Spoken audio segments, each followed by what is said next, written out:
The Harvest.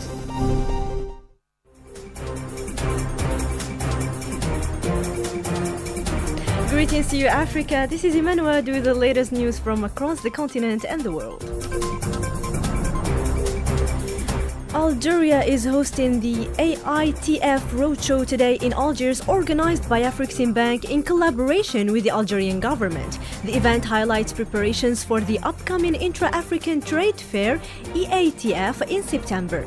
Former Nigerian President Olusegun Obasanjo emphasized the importance of African unity through platforms like AfCFTA and the African Development Bank to build the Africa we want. Let's hear what he said.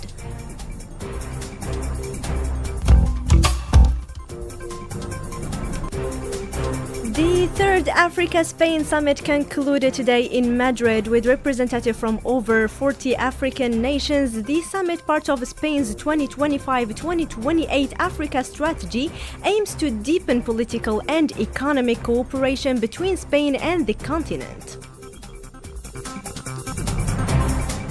At least 40 members of a self-defense group were killed in Sunday in Kuakwa village, central Nigeria. The Red Cross confirmed the attack reportedly carried out by armed militants aimed at ongoing intra-communal tensions in Plateau State.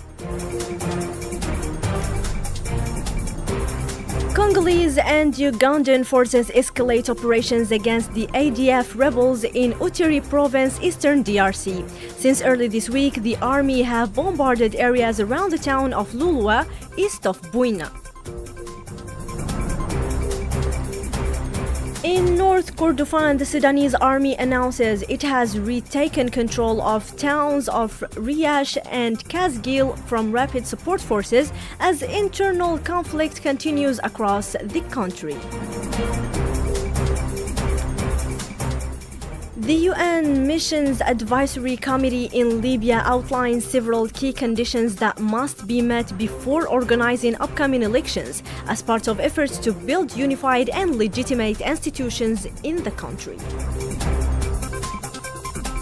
Sahrawi forces targeted a Moroccan army command post in Amagala sector, according to a statement from the Sahrawi Liberation Army, escalating ongoing hostilities in the Western Sahara region.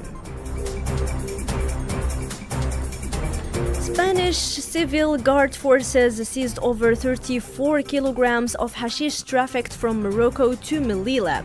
Authorities say the bust confirms ongoing operations by transborder drug networks using both land and sea routes.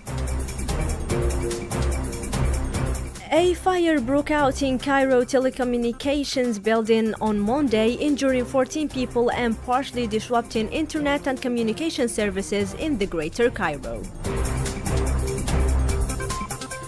Heavy rainfall in Cape Town, South Africa left around 4,000 people homeless after severe flooding over the weekend. Local broadcaster South Africa Broadcast reported.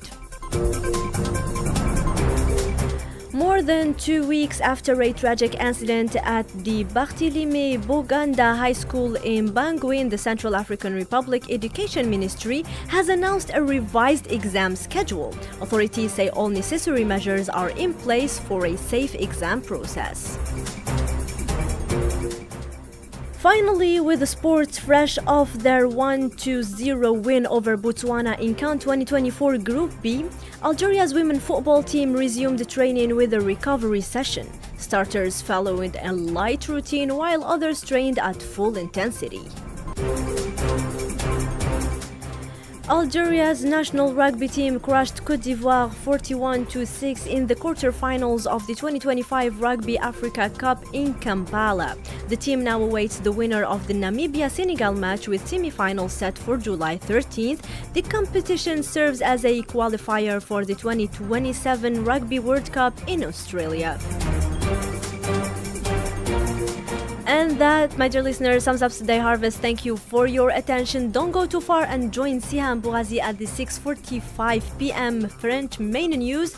Keep enjoying today's program with Ifriqiya FM, the voice of Africa.